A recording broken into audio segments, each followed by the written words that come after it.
Hello, Sharon. Thank you to our witnesses for joining us today. Can you hear me, Yes. Chairwoman? Yes. Thank Yes, you. we can. As the coronavirus pandemic threatens aviation jobs across the country, Congress's bipartisan effort to pass the PSP saved aviation jobs and ensured that essential travel continued during the pandemic.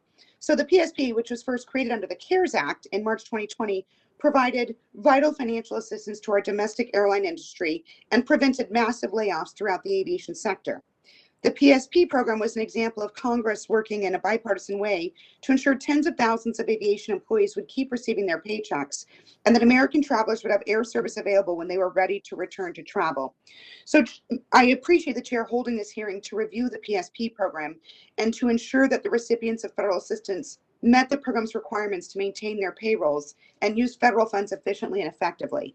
So my first question is both for Mr. Parker and Mr. Kelly. Your airlines, American and Southwest, are the two largest carriers at Arizona's largest airport, Phoenix Sky Harbor. So, Mr. Parker, you can go first. Yeah. Please describe the impact of the PSP program on American Airlines staffing in Arizona and flight options for Arizona travelers. Thank you, Senator, and thank you for your help in getting us to this point. It's impossible to understate how important PSP was to air travel and to what we would have ended up having for the people of Arizona.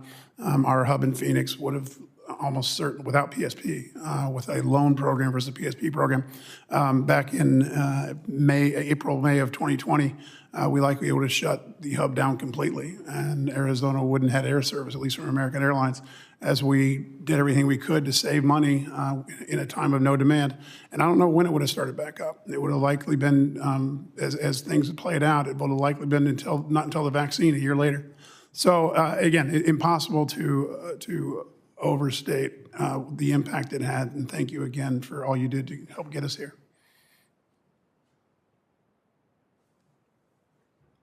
Senator, I'm not sure I can improve upon what Mr. Parker just said. So it definitely put us in a position of strength.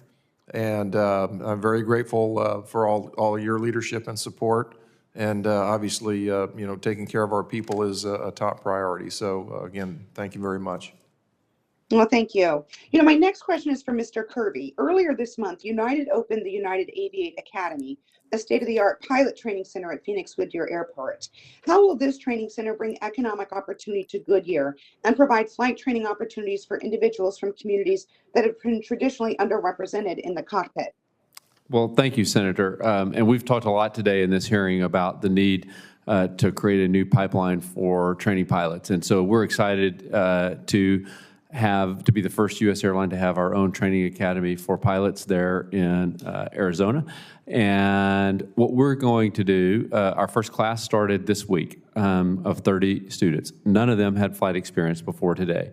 And they'll get training and they'll get the opportunity to have training that is very similar to what military training is, where they'll fly aerobatics and they'll learn they'll fly in crowded airspace. They'll have a very robust training program.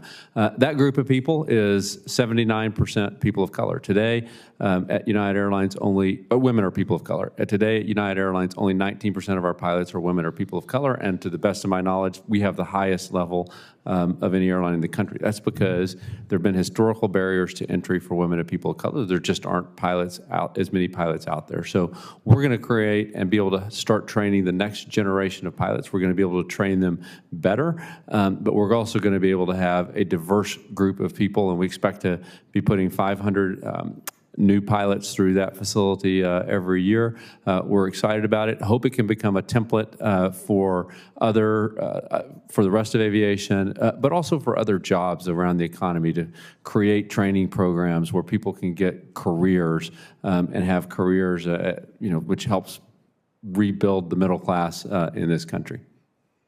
Thank you. My last question will be for Mr. Parker. In November, the CDC instituted new measures to allow for more international travel. And the CDC measures require airlines to keep passenger data for the purpose of contact tracing, which can be shared with public health officials if necessary. What are your thoughts on the current process for data collection and contact tracing?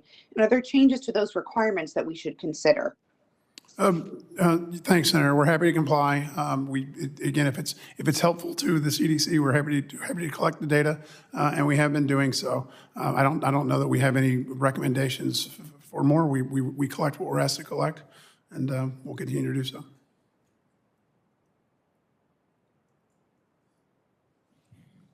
Thank you, Senator Sinema. Is Senator Lummis available? I don't know if she's joined us remotely. If not, we'll go to Senator Lujan. Thank you, Chair Camwell, and to Ranking Member Wicker for holding this hearing today, and thank you to our panel of witnesses for joining us. Like most places across America, air travel is vital to New Mexico. It's a key component of our transportation system, whether it's keeping families connected, tourism that drives our economy. We've seen an increase with